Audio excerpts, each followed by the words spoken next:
प्रह्लादस्य दहित्यानं कालकालयतामहं मृगाणां च मृगेन्द्रोऽहं వైనతేయక్షపక్షిణాం. రాక్షసులలో ప్రహ్లాదుడు, గణికులలో కాలము, మృగములలో సింహము, పక్షులలో గర్భమంతుడును నేనే. యజ్ఞహి భూతిమక్షత్వం శ్రీమతోజితమే మమ తత్వదేవావదక్షత్వం దక్షత్వం మమ తేజోస సంభవం.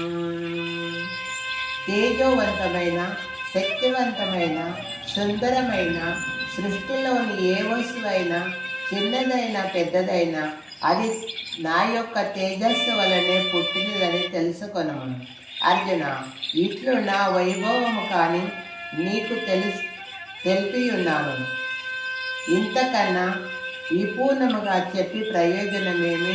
ఈ చరాచర జగత్తు వ్యాపించి ఉన్న సమస్త జీవుల యోగశక్తి యొక్క ఆశయముతో ధరించుచున్నాను. నా యొక్క యోగశక్తి ఆశయముతోనే ఈ జగత్తంతా దర్శించి పోషించుచున్నాను.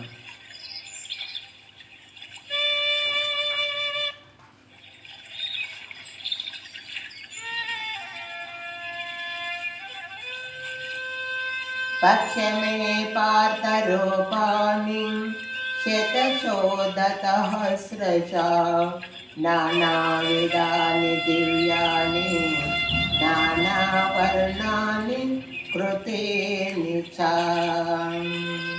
మదానుగ్రహాయ పరం గృహ్యమదాత్మసజ్ఞతం యత్వేకం వచన్నేహం మోహోయం విగతో మమ. కృష్ణ, నన్ను అనుగ్రహించి పరమగోప్యమైన అత్యుత్తమ ఆధ్యాత్మిక విషయ సందేహమును ఉపదేశించుతుంది.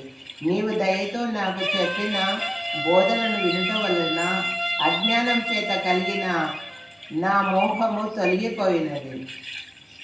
కమలాక్ష, సకల ప్రాణులు జనన మరణముల గురించి నీవు చెప్పిన వివరమని శ్రద్ధగా వింటిని.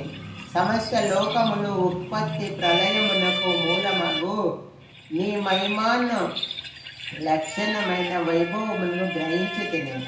పరమేశ్వర, నీ అనుగ్రహించిన ఈ విధంగా సంపూర్ణమై ఉన్నటువంటి నీ దివ్య స్వరూపమును తెలియగొడుచున్నాను.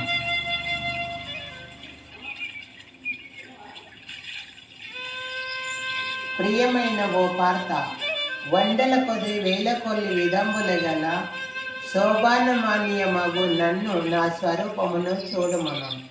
నానా విధంబులకు ఆకృతులతో అలరారుచున్న అసంఖ్యమైన రూపములు గల నా సస్వరూపమును కనులార దర్శింపుము.